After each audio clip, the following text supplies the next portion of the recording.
MRL music में आपका स्वागत है। हमारे चैनल से जुड़े रहने के लिए लाल बटन को दबा के चैनल को सब्सक्राइब करें और लेटेस्ट अपडेट के लिए बेल बटन को दबाना ना भूलें। ए दीपक ए पिंटू ए मोनू धर धर धर और भौजाई भागतिया ओकरो रंग लगाओ धर। अरे हाय देखो गुरजू को भौजी के होली में चिकन चकन के कहा जाता री।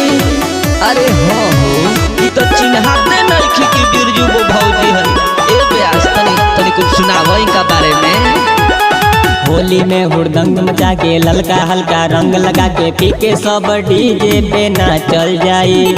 सुन भर होली के हु तनको नाही बोली के हु चोली के कसारे दाते काटल जाई। अरे ई का कहलो ए ब्यास। होली में हुड़दंग मचा के ललका हल्का रंग लगा के पी के सब डीजे पे नाचल जाई। सुन भर होली के हु तनिको नाही बोली के हु चोली के कसारे दाते काटल जाई। धके ढोड़िए में रंगवा घोराई रे।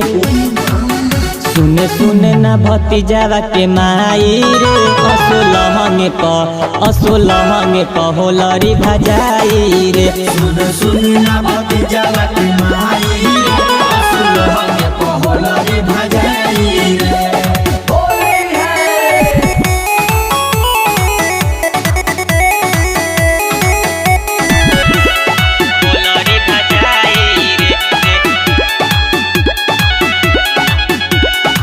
होलिया में चोलिया रंगाई ये सोना। असो देवर तोहार रंग है खदोना। होलिया में चोलिया रंगाई ये सोना। असो देवर तोहार रंग है खदोना। करी हर जन दर्द बुझाई रे। सुन सुन ना भतीजावा के माई रे। असो लहंगे प होलरी भजाई रे। सुने सुने ना भतीजावा के माई रे। असो लहंगे प होलरी भजाई रे।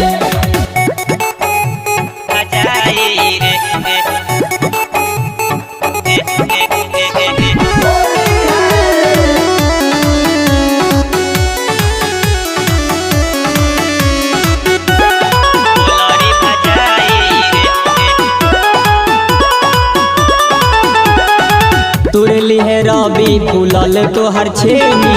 बिरजू विजेंद्र संगे परदीप प्रेमी।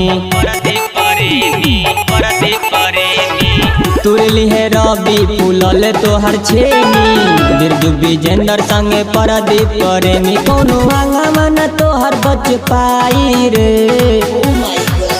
सुने सुने ना भतीजावा के माई रे। असो लहंगे प होलरी भजाई रे। सुने सुने ना भतीजावा के माई रे। असो लहंगे प होलरी भजाई रे।